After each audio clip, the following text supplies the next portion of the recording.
알아서 하시기 계속해서 창세기 말씀을 보고 있습니다. 오늘은 16장 말씀 보겠습니다. 지난 시간에 우리는 하나님께서 아브라함과 언약을 맺으시는 이야기를 살펴봤습니다. 하나님은 아브라함에게 큰 민족을 이룰 것이다 약속하셨는데 당장 아브라함에게는 자식이 하나도 없었습니다. 그러니까 하나님의 뜻과 그리고 내 현실에서 오는 그 격차에 대해서 혼란할 수 있는데 아브라함은 그 속에서 믿음으로 하나님께 하나님의 뜻이 무엇인지를 물었다고 했습니다. 그러자 하나님께서는 하나님의 뜻이 무엇인지 다시 말씀해 주시고 구체적으로 너의 몸에서 태어날 자손을 통해서 내가 복을 주리라 하나님은 하나님의 약속을 더 구체적으로 알려주셨다라고 이야기했습니다. 그래서 우리가 적용을 할 때 우리가 하나님의 뜻을 다 알지 못할 때 우리가 그것을 하나님을 의심하고 하나님의 뜻을 의심하고 원망할 것이 아니라 하나님께 다시 먼저 물어야 된다라고 그렇게 말씀을 나눴습니다. 그러면 하나님은 반드시 우리에게 응답하셔서 우리의 믿음을 더 견고하게 이끌어 주실 것이라고 우리가 말씀을 통해 확인했습니다. 그리고 하나님은 말씀으로 끝나는 것이 아니라 아브라함과 언약을 맺으시죠. 쪼갠 고기 사이로 지나가는 이 언약을 맺으시는데 당시에 쪼갠 고기 사이로 계약의 당사자들이 서로 지나가는 것은 목숨을 걸고 이 약속을 지킨다. 만약 우리 사이에 이 약속을 어긴다면 목숨을 이렇게 바쳐야 할 것이다 라고 목숨 거는 맹세를 하는 것이 쪼갠 고기 사이로 지나가는 언약이었는데 어제 지난 시간에 본 말씀 속에서는 하나님께서만 그 쪼갠 고기 사이로 지나가셨다라고 말씀했습니다.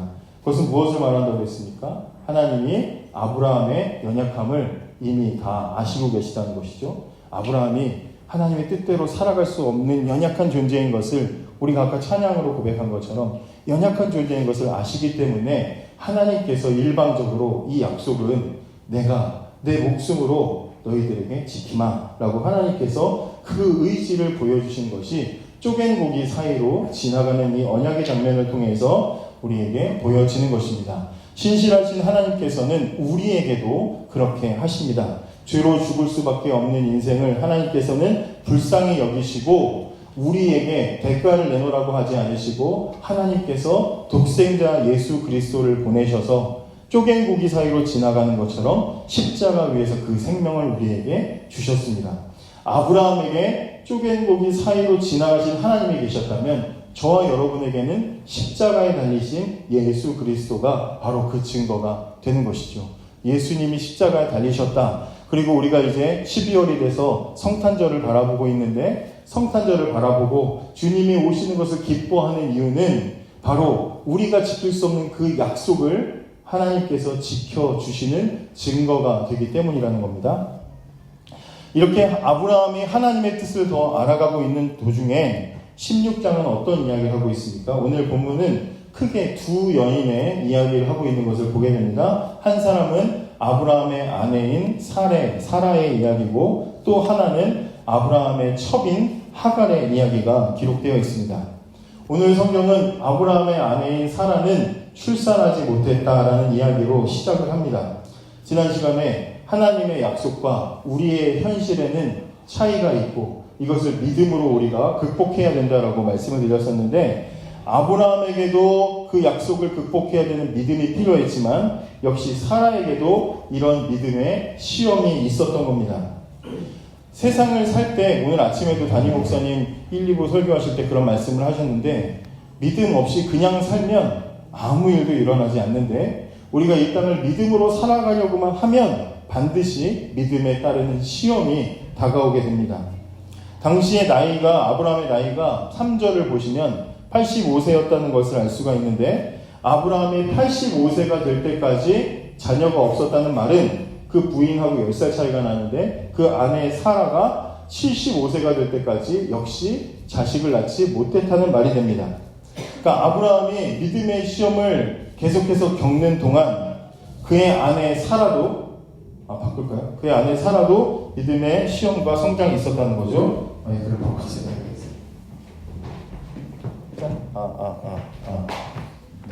지식거리는 소리가 저거 여기서 났던 거군요.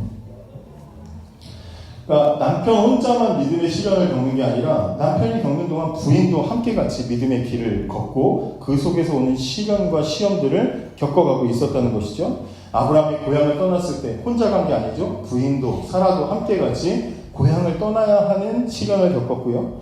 애굽에 내려갔다가 다시 돌아올 때도 역시 아브라함 혼자 수모를 겪은 게 아니라 그 남편과 함께 그 부인도 믿음의 시련을 겪었습니다. 조카 롯과 갈라질 때도 그 가족과 갈라지는 상황 속에서도 역시 사라가 그것을 함께 겪었고, 자기 남편이 조카를 구하겠다고 전쟁터에 나갈 때 그 남편을 떠나보내면서 남아서 사라는 역시 그곳에서 믿음의 시험을 겪었어야 했습니다. 계속해서 그 아내도 사라도 역시 믿음의 시험을 만나야 했고, 그 속에서 남편과 함께 하나님을 조금씩 알아가고 있었던 것이죠. 아브라함이 하나님의 약속을 믿고 고향을 떠났을 때 그의 아내도 역시 그 남편을 통해서 주신 하나님의 약속을 믿고 내가 복주리라 하는 그 하나님의 약속을 따라서 떠난 것입니다. 하나님께서 아브라함에게 자녀의 복을 약속해 주셨을 때 역시 그 아내도 똑같이 그 약속을 받았던 거죠. 15장에서 아브라함이 하나님이 자녀의 복을 주신다고 했는데 정작 자기는 자식이 없으니까 15장에 보면 뭐라고 어떻게 반응했습니까? 남편이? 아브라함이 어떻게 반응했죠? 하나님이 주시는 이 자손의 복은 내가 당장 자식이 없으니까 내 종 엘리에셀을 통해서 그를 내가 양자로 삼아가지고 복 주시는군요. 하나님께 그렇게 묻잖아요. 그죠? 양자를 생각한 거예요. 자기가 실제로 자식을 낳을 수가 없으니까 양자를 떠올린 거죠. 그러니까 하나님 뭐라 그래요? 양자를 통해서 주는 게 아니라 네 몸에서 날 자식을 통해서 내가 복 주겠다. 하나님은 그렇게 약속을 구체화시켜 주셨습니다. 그리고 아까 말씀드린 대로 15장 후반부에 아브라함과 하나님이 쪼갠 고기 사이에서 언약을 맺는 동안 사라도 나름대로 생각할 것 아니에요? 자기 남편이 하나님이 남편의 몸을 통해서 자식을 실제 낳아서 복을 주신다고? 내 남편이 자식을 낳는다고? 85세인데 어떻게 하지? 생각할 거 아닙니까? 남편에게 그런 남편의 몸을 통해서 자식을 약속하시긴 했는데 정작 자신은 이미 70이 넘어서 폐경이 진행이 되고 자식을 자연적으로 낳을 수가 없는 몸인 거잖아요. 그러면 이제 남편이 고민한 것처럼 사라도 자신의 위치에서 자기의 환경에서 하나님의 약속이 어떻게 이루어질지 고민을 한 거죠. 그러다가 하나님의 말씀과 현실 사이의 갭을 어떻게 극복할까 고민하다가 사라가 고심 끝에 내린 결론이 무엇입니까? 자기 여종 하갈을 통해서 요즘 말로 하면 대리 출산을 하는 것을 이렇게 하는 거구나라고 자기 나름대로 결론을 내린 거예요.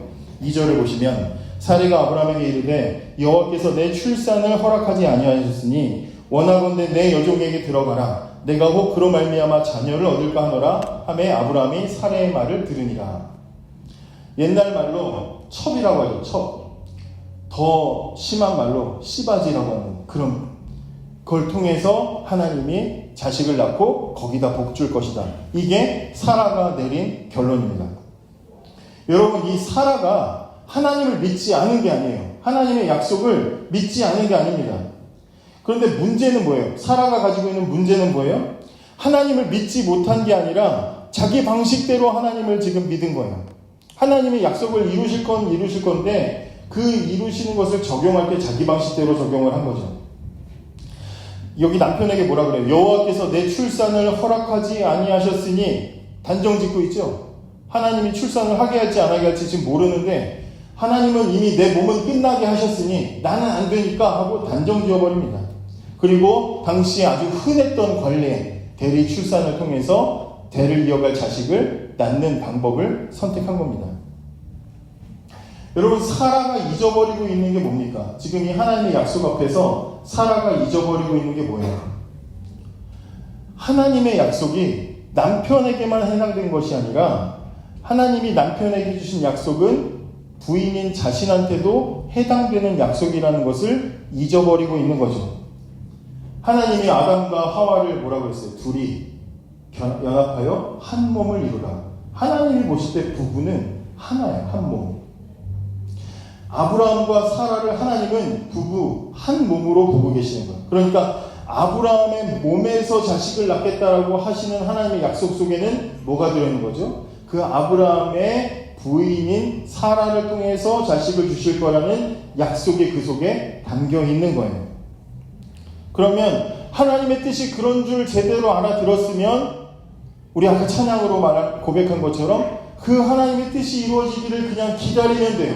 그리고 그 믿음의 길을 그냥 걸어가기만 하면 되는 것은 시간 문제였다 이 말이죠. 그런데 사라는 하나님의 뜻을 속단했고 인간적인 방법을 쓰면서 마치 이것이 하나님의 방법인 것처럼, 정말 어쩔 수 없는 하나님의 방법인 것처럼 지금 말하고 있습니다. 하나님은 나를 끝나게 하셨고 내 종을 통해서 주시기로 하셨다고 남편한테 그렇게 이야기하는 것이죠.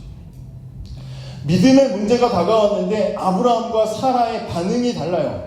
믿음의 문제, 현실과 믿음 사이에서의 갭이 찾아왔는데 하나님의 말씀과 자신의 현실 속에서 믿음의 문제를 극복할 때 15장의 아브라함은 이거 어떻게 하지? 고민하다가 하나님께 물었어요. 그런데 사라는 오늘 어떻게 해요? 하나님이 첩을 통해서 자식을 주시겠지 하고 그냥 하나님께 묻지 않고 단정 짓고 바로 행동으로 옮겨버렸습니다. 우리는 물어야 돼요. 하나님께. 모르면 하나님께 여쭤봐야 돼요. 하나님이 왜 물어보냐고 우리한테 화내시지 않아요. 하나님 분명히 우리에게 응답하십니다. 그렇다고 해서 우리가 사라 이 여자 이거 믿음 없네 비난할 수 있을까요? 비난할 수 있을까요? 여러분 생각해 보셨어요? 3절에 아브라함의 아내 사례가 그 여종 애굽 사람 하갈을 데려다가 그 남편 아브라함에게 첩으로 준 때는 아브라함이 가나안 땅에 거주한 지 몇 년 후였어요? 몇 년 후요? 10년 후였어요. 하나님이 처음 부르셔서 자손의 복을 주겠다 약속하시고 예 하나님 감사합니다. 그리고 10년이 지났다고요. 여러분 어떤 하나의 기도 제목 가지고 10년 기다려 보신 적 있으세요? 10년이라는 시간을 지금 기다렸습니다. 나이는 들어가고 약속이 이루어지기를 계속해서 기다렸지만 하나님은 아무런 응답을 주지 않으셔. 나이는 들어가고 생리적으로 자식을 낳은 희망은 사라져가고 그런데도 불구하고 하나님은 아무 말씀이 없으셔. 그 사이에 기도 안 했겠습니까? 그 사이에 눈물 많이 안 흘렸겠어요? 아마 사라는 하나님의 약속을 믿고 기다리는 기간을 10년으로 정했던 것 같아요. 그러니까 딱 10년이 되니까 내가 아닌가 보다, 이 몸이 아닌가 보다 라고 결정을 내린 거죠. 그리고 하나님의 약속을 10년 기다렸으면 기다릴 만큼 기다린 거지 나름대로 상한선을 자기가 탁 그어버렸어요. 여기까지 됐어. 이제 하나님 제 방법대로 한번 해볼게요. 이렇게 지금 나눈 거예요. 여러분 근데 나중 이야기지만 실제로 하나님이 아브라함과 사라에게 자식을 낳게 하시잖아요. 그 자식이 누구예요? 그 자식이 어감이 좀 이상한데 그 자녀가 누구죠?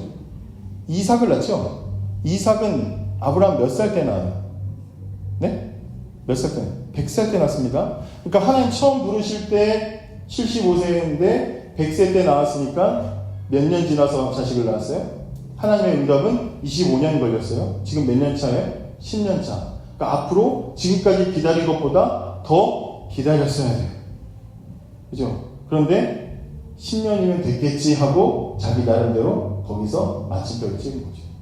기다리면 되는 문제였어요. 여러분, 우리가 여기서 뭘 할 수 있습니까?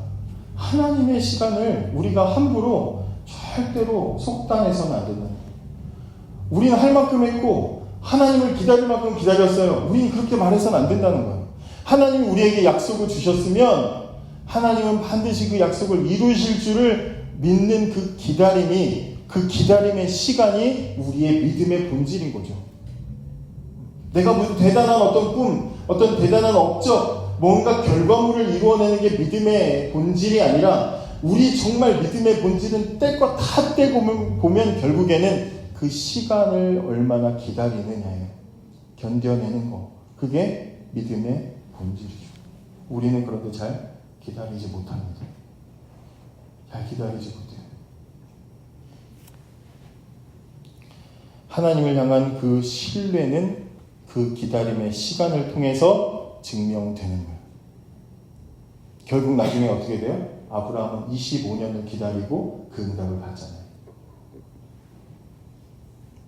믿음의 방법으로 10년 동안 했는데 아무 일도 안 일어났어. 근데 4절을 보세요. 아브라함이 하갈과 동침하였더니 하갈이 임신하네. 인간적인 방법을 쓰자마자 바로 답이 나왔어요. 자식이 그렇게 안 생겼어요. 믿음으로는 10년 동안 안 생겼어요. 앞으로도 15년 더 안 생길 예정이에요. 근데 인간적인 방법은 쓰자마자 답이 나왔어요. 잠시 동안 뭐가 찾아왔겠어요? 잠시 동안 평화가 찾아왔겠죠. 뭔가 됐다, 이루었다라는 만족감이 찾아왔겠죠. 인간적인 선택의 결과로 바라던 자녀가 생겼어요. 임신을 했어요. 그 여종이. 잠시 평화가 오는 듯 했으나 오늘 본문의 후반부는 어떻습니까? 그 인간적인 선택으로 인한 모든 선택에 대한 대가는 그들이 아주 치열하게, 아주 극렬하게 당하게 됩니다. 고전 드라마에, 요즘엔 나오지도 않을 고전 드라마의 소재로나 쓰일 만한 그런 아주 흉한 일이 믿음의 가정에서 일어나죠. 여종 하갈을 남편에게 들려보내는데 이 하갈이 임신을 했어요. 아이고 잘했다 하갈아 수고했다. 얼마나 그랬겠어요. 그죠? 미역국 끓여주랴 뭐 덥지 춥지 하면서 섬겼을 거 아니에요. 주인인데 종을 주인처럼 모시고 했을 거 아니에요. 그랬더니 이 종이 점점 건방져지는 거죠. 좀 나가주세요. 뭐 그러면서 마님 좀 나가주세요. 이런 드라마, 옛날 드라마에나 나오는 그런 말도 안 되는 이야기 있잖아요. 그런 이야기가 이 집에서 일어나는 거죠. 주인은 하지도 못했던 임신을 하고 나니까 분수를 모르고 이 종이, 이 하갈이 주인을 어떻게 해요? 멸시했대요. 멸시했다는 게 뭐예요? 자기보다 낮게 여겼다는 거잖아요. 주인인데 자기보다 낮게 여겼어요. 얼마나 그 치욕감을 느꼈겠습니까? 아브라함과 이 사라가 서로 이 종을 통해서 자식을 낳는 것을 합의했습니까? 안 했습니까? 합의했죠. 인간적인 방법으로 하기로 지금 합의를 했잖아요. 그런데 지금 결과가 안 좋으니까 어떻게 됩니까? 지금 사라도 처음에 이 합의를 하면서 하갈이 자식을 낳으면 그 자식을 자기 자식처럼 생각할 걸로 지금 그렇게 이야기를 했죠. 2절을 다시 보시면 원하건대 내 여종에게 들어가라. 내가 혹 그로 말미암아 자녀를 얻을까 하노라. 내 자녀를 그 종을 통해서 대리 임신으로 내가 내 자식이 생길 거라고 기대를 하고 하갈이 임신을 하면 그건 내 새끼라고 키우겠다고 지금 그렇게 합의를 봤잖아요. 그런데 정말 그런 결과를 기대하고 어쩌면 하갈은 이렇게 임신을 하고 옆에서 이런 그림이 말도 안 되죠. 아브라함도 배를 만지면서 아이고 잘 크고 있니? 뭐 우리 뭐 예쁘나 뭐 튼튼하 말하면서 우리 큰애는 튼튼이었는데 태명이 튼튼하다 이러면서 그럼 이쪽에서 또 사라도 아이고 얼른 나와라. 그런 그 세 명이 말도 안 되는 이상하지만 아름다운 그림을 상상했는데 실제로는 그런 일이 일어나지 않았던 거죠. 하갈은 주인을 대놓고 멸시했고 사라는 참을 수 없는 모욕감을 느꼈던 거죠. 여러분 지금 사라가 남종이라고 그래요? 하나님의 뜻을 이루어 보겠다고 지금 이렇게 한 거잖아요. 하나님의 뜻 10년 기다렸고 이제 하나님의 뜻을 내 방식대로 한번 해볼게요 하고 지금 주도해본 거잖아요. 지금 자기 딴에는 하나님의 뜻이라고 지금 이렇게 했잖아요. 근데 이 사라의 마음속에 이게 진짜 이 방법이 정말 하나님의 뜻이라고 정말 본인은 확신했다면 우리가 볼 땐 이상한데 본인이 정말 확신했고 그렇게 해서 하갈을 통해서 낳은 자식이야말로 정말 하나님이 주시는 자식이라고 그렇게 확신을 하고 있었다면 아무리 하갈이 눈꽃 이렇게 사납게 굴고 자기를 멸시하고 기분 나쁘게 만들고 모욕감을 느끼게 해도 어떻게 해야 해요? 이게 하나님이 주신 뜻이라고 확신한다면 참아야죠. 근데 인간적인 방법으로 믿음인 줄 알고 가고 나니까 나중에야 아는 거예요. 이건 아니라는 거. 아는 거죠. 이거 아니구나. 잘못 갔구나. 견디지 못했어. 견디지 못한 걸로 끝나요? 자기 남편에게 바가지를 긁죠. 5절 보세요. 사례가 아브라함에게 이르되 내가 받는 모욕은 당신이 받아야 옳도다. 남편한테 막 당신 때문에 그렇다고 막 이제 쏟아붙이는 거죠. 내가 나의 여종을 당신의 품에 두었거늘 그가 자기의 임신함을 알고 나를 멸시하니 당신과 나 사이에 여호와께서 판단하시고 막 하나님까지 끌어들이면서 하나님 오셔서 이거 누가 이 억울한 거 어떻게 할지 하나님 빨리 판단하시라 그래요. 이 얘기는 결국에 뭐예요? 하나님이 자식 약속 안 해놓고 늦게 주니까 이러잖아요 라고 지금 하나님께 떠밀고 있는 거죠. 여러분, 정말 하나님이 원하시는 방식대로 되는 일들은 역사를 보든 성경을 보든 우리의 삶을 보든 정말 하나님의 뜻이 이루어지는 일들이라면 그게 아무리 힘든 일이라도 그 속에 뭐가 나와요? 믿음이 나옵니다. 그 속에는 믿음이 나와요. 아무리 힘들어도 정말 죽을 것 같은 힘든 상황 속에서도 하나님이 하시는 일들 속에서는 그 결과로 항상 믿음이 나와요. 그런데 하나님이 하시는 일이 아니라 인간적인 방법, 믿음이란 껍데기는 있지만 인간적인 방법과 계산으로 진행되는 일들 속에는 반드시 뭐가 나와요? 믿음이 나오는 게 아니라 원망이 나옵니다. 원망이 나오고 인간적인 문제들이, 부작용들이 발생하는 거죠. 사라는 남편을 원망했고 하나님께 모든 잘못을 덮어 씌웠습니다. 그 원인이 뭐예요? 종 따위가 나를 멸시한 거예요. 그런데 사라의 행동은 누구를 멸시한 거예요? 하나님을 멸시한 거죠. 하나님을 멸시했더니 종에게 멸시를 받아요. 남편은 부인에게 멸시를 받아요. 똑같이 돌아오는 거예요. 그렇게 막 바가지를 받으니까 6절에 뭐라 그래요? 아브라함이 사라에게 이르되 당신의 여종은 당신의 수중에 있으니 당신의 눈에 좋을 대로 그에게 행하라. 당신 알아서 해. 그러고 나간 거야. 아씨, 비겁한 사람, 그죠? 부부가 함께 해결하고, 여보 우리 한번 해결해 봅시다. 같이 해결해 봅시다. 하갈, 그러면 안 돼. 질서를 잡아줘야 되는데 남편이, 근데 당신 거니까 당신 알아서 해. 당신 눈에 좋은 대로 해. 그러고 나가버렸어요. 그러니까 부부가 서로 믿음으로 잘 선택하고 살아가면 서로의 믿음이 성장하고 하나님께 더 가까이 나아가는 믿음의 성장이 일어나게 되는데, 어떻게 된 게 아담과 하와도 그렇고 지금 아브라함 부부도 그렇고 부부가 서로 돕는 배필이 아니고 서로 망치는 배필이 되고 있어요. 계속해서 믿음이 떨어지고 있습니다. 그죠?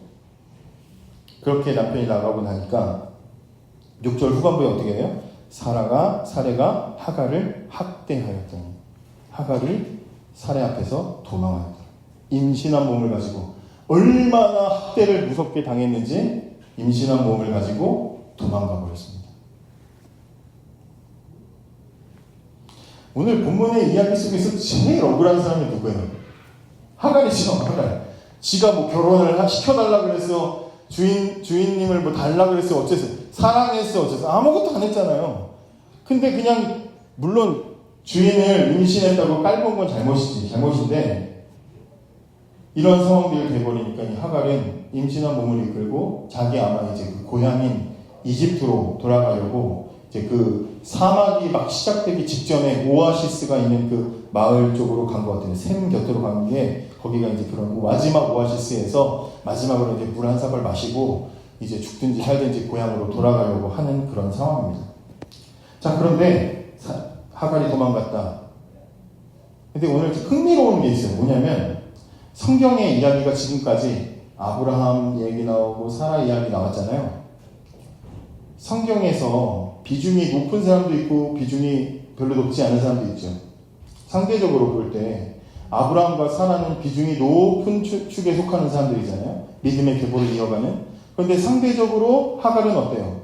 흑역사에 그냥 잠깐 소개될 만큼 별거 아닌 보잘것없는 사람이죠.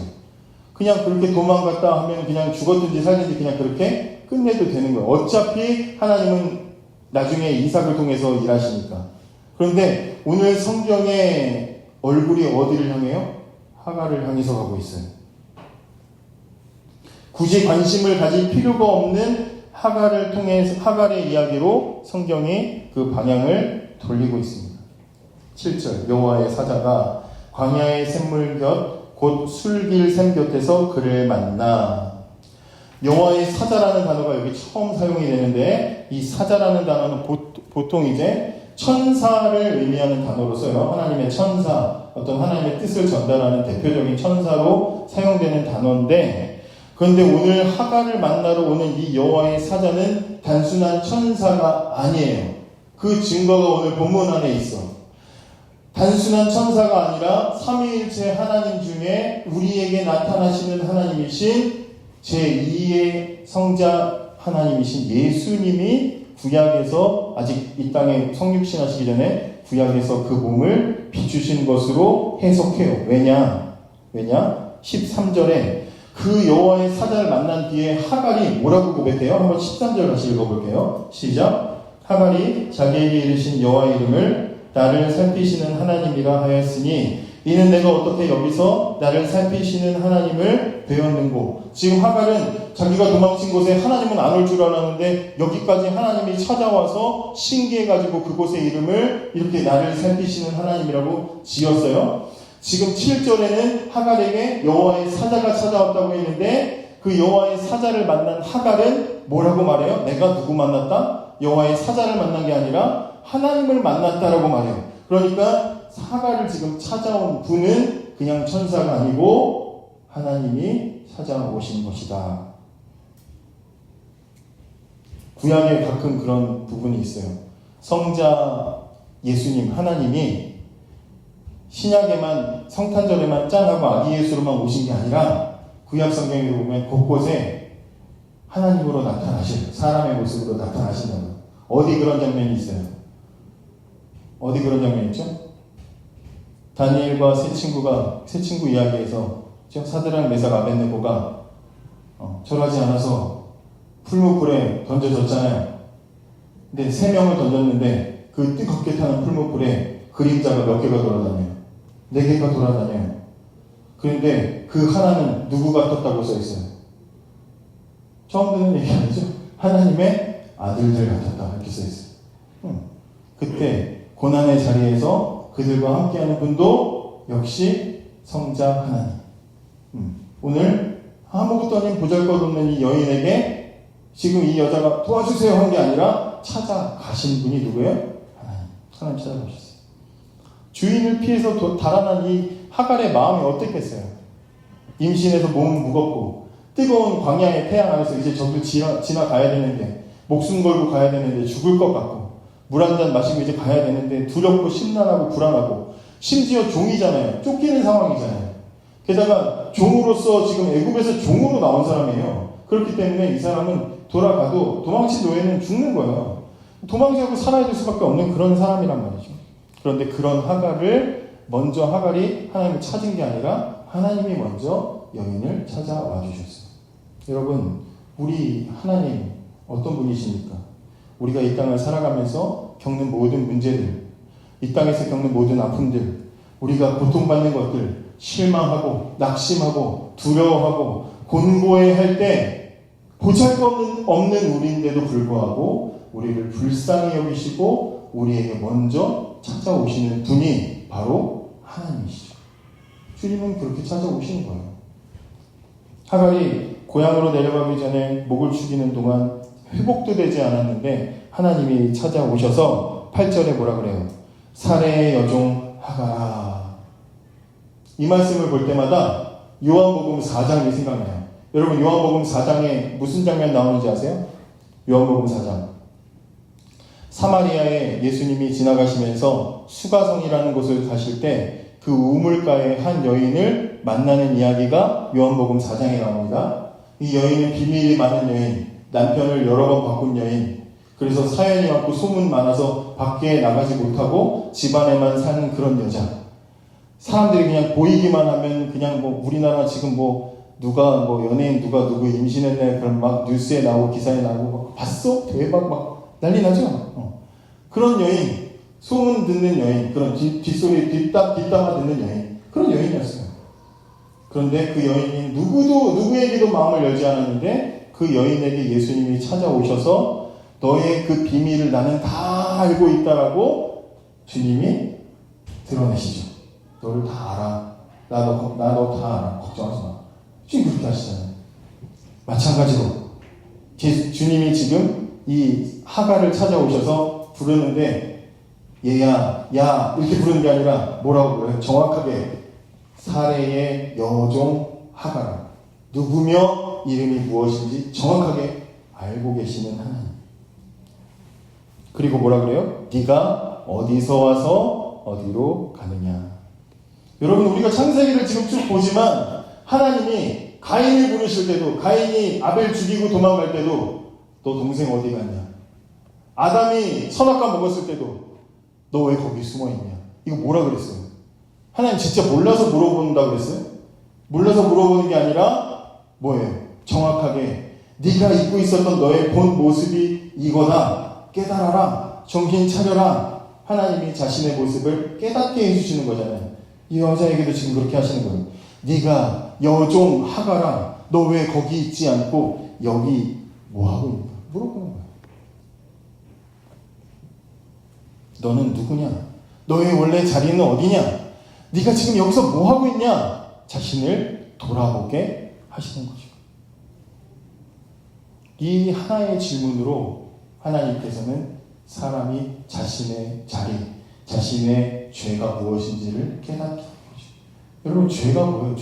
죄는 사람 죽이는 게 죄가 아니라 죄의 본질은 자리를 벗어나는 거예요. 자리를 벗어나는 거예요. 하나님이 본분을 잊어버린 이 하가를 부르실 때 사라의 여종 하가라 너 왜 여기 있냐? 이렇게 물어보셨어요. 그러자 이렇게 대답하죠. 나는 내 여주인 사라를 피하여 도망하였나이다. 4절에서는 자기 본분을 모르고 까맣게 잊고 주인을 멸시했었던 여자가 하나님을 만나니까 자기의 잘못을, 자기의 상황을 깨달았어요. 그리고 그러자 하나님께서 뭐라 그래요?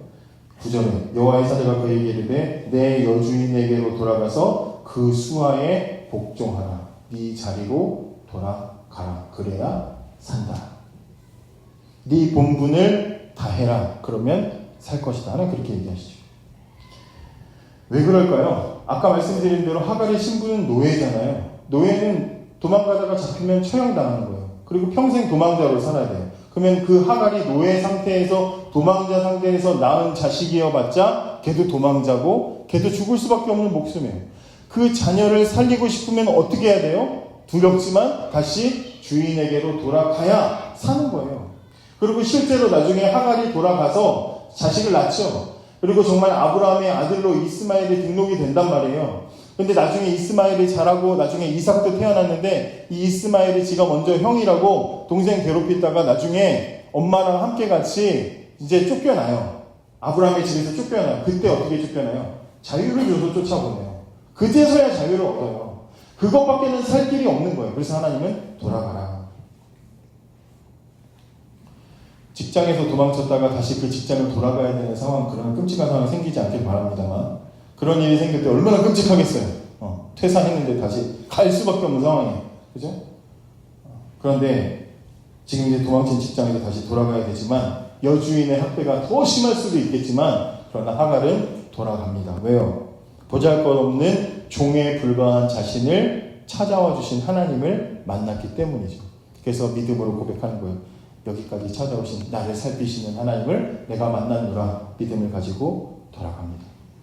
하나님께서는 돌아가는 하갈에게 그 자녀를 통해서 복 주실 것을 약속해 주셨고 그 아들의 이름을 이스마엘이라고 짓게 하셨는데 이스마엘이라는 뜻은 하나님이 들으신다라는 뜻이에요. 하나님이 들으신다.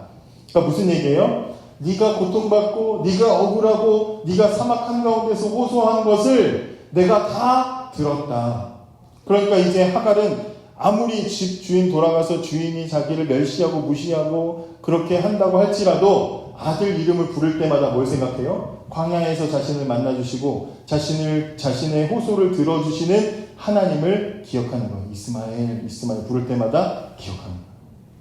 그래서 그렇게 살아가요. 그리고 나서 13절에 하갈이 자기에게 이르신 여호와의 이름을 나를 살피시는 하나님이라 하였으니 나를 살피시는 하나님, 우리 지난번 담임 목사님 사경회 하실 때 하나님의 이름 쭉 얘기하셨는데 그 중에 엘로이라는 말 있었죠. 엘로이, 나를 살펴주시는 하나님 뿐만 아니라 여기에는 이런 뜻도 있어요. 나를 보여주시는 하나님, 이게 엘로이라는 이름이에요. 하나님은 나를 보살펴주시는 분일 뿐만 아니라 우리에게 하나님 당신이 어떤 분이신지도 보여주시는 분, 이게 하나님의 이름 엘로이예요. 하나님이 우리를 보살펴 주실 뿐만 아니라 우리에게 하나님이 어떤 분이신지를 날마다 알려주시는 줄을 믿으시기 바랍니다. 그리고 나서 하갈이 그곳의 이름을 브엘라 헤로이, 나를 살피시고 살아계신 하나님의 우물이라고 그곳의 이름을 그렇게 짓습니다. 여러분, 오늘 본문에 두 여인이 등장했습니다. 하나님의 뜻을 속단했던 사라가 인간적인 선택과 방법으로 믿음을 착각했다가 그 결과로 멸시와 원망이 그 집을 짓눌렀지요. 하갈은 박해를 견디지 못하고 고향으로 달아나려고 했는데 하나님은 그곳에까지 찾아와 주셔서 그를 위로하시고 살펴주시고 본질을 깨닫게 하셔서 돌아가게 하셨습니다.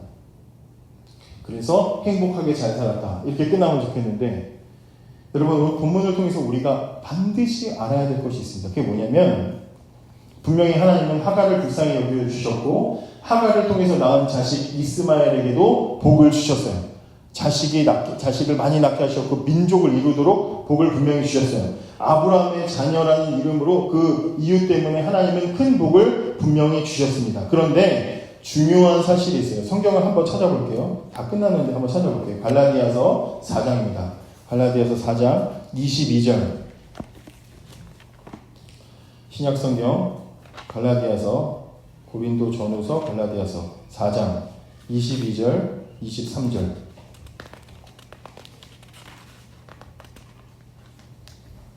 한번 읽어볼까요? 4장 22절 23절 시작. 기록된 바 아브라함에게 두 아들이 있으니 하나는 여종 하갈이죠. 여종에게서, 하나는 자유 있는 여자 사라죠. 사라에게서 낳았다 하였으며, 23절 여종에게서는 육체를 따라 낳고 자유 있는 여자에게서는 뭐요? 약속으로 말미암았느니라.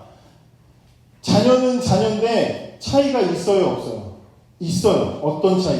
육체의 자녀와 약속의 자녀로 하나님은 구별을 하셨다는 거예요.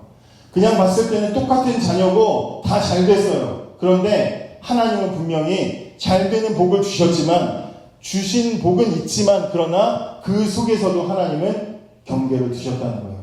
인간적인 방법으로 얻어낸 결과는, 육체적인 결과로는 하나님의 약속을 이룰 수 없다는 것을 이 가정을 통해서 하나님이 보여주시는 거예요. 아무리 아빠가 아브라함이고 아브라함 피를 받아서 그 대단한 믿음의 조상인 아브라함의 피를 가지고 태어난 사람이라고 해도 믿음 없는 방법으로 태어난 집은, 자식은 하나님의 약속에 들어갈 수가 없다는 거예요.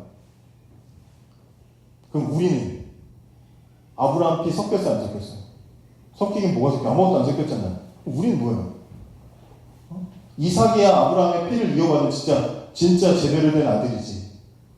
우리는요, 한 장 더 앞으로 가보세요. 3장 28절 3장 28절 29절 읽어볼게요. 시작. 너희는 유대인이나 헬라인이나 종이나 자유인이나 남자나 여자나 다 그리스도 예수 안에서 하나이니라. 너희가 그리스도의 것이면 곧 아브라함의 자손이요 약속대로 유업을 이을 자니라. 아멘. 우리는 뭐예요? 피 한 방울 섞이지 않았지만 예수 그리스도 때문에 약속의 자녀로 편입이 되는 거예요. 이게 은혜죠. 이게 은혜죠. 우리는 중동 사람도 아니고 이스라엘 사람도 아니고 아무것도 아니지만, 그러나 예수를 믿음으로 우리는 그 이스마엘도 될 수 없었던 약속의 자녀에 들어가게 되었다. 이게 우리에게 주시는 하나님의 은혜인 줄 믿으시기 바랍니다. 우리는 그런 사람이에요. 그런 일을 이루기 위해서 12월 25일은 아니지만 예수님께서 이 땅에 오신 거예요. 우리는 그날을 이러한 이유로 기다리는 거죠. 그 믿음으로 약속의 자녀가 된 그 기쁨을 가지고 살아가는 저와 여러분이 되기를 원합니다. 기도하겠습니다.